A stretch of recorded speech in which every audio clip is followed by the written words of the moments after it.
bwela nsanga, kuzatenga nake. Azaweluza mwanchito zako, abwela tusanga. Abwela nsanga, kuzatenga nake. Azaweluza mwanchito zako, abwela tusanga. Eno amiseje ile ninyenyezo, abwela tusanga. Eno amiseje ile ninyenyezo, abwela tusanga. Otawa Bible study kumapita kumpila, abwela tusanga.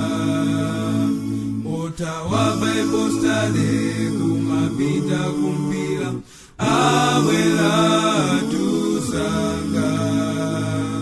Inu afiti musowe santendele, abwela tusanga.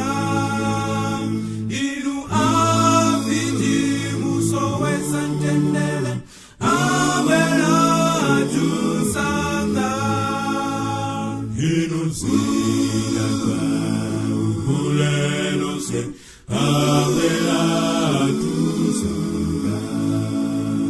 Inu zila kwa uhulelo se, abwela tusanga. Abwela nsanga, kuzatenga nake. Azaweluza mwanchito zako, abwela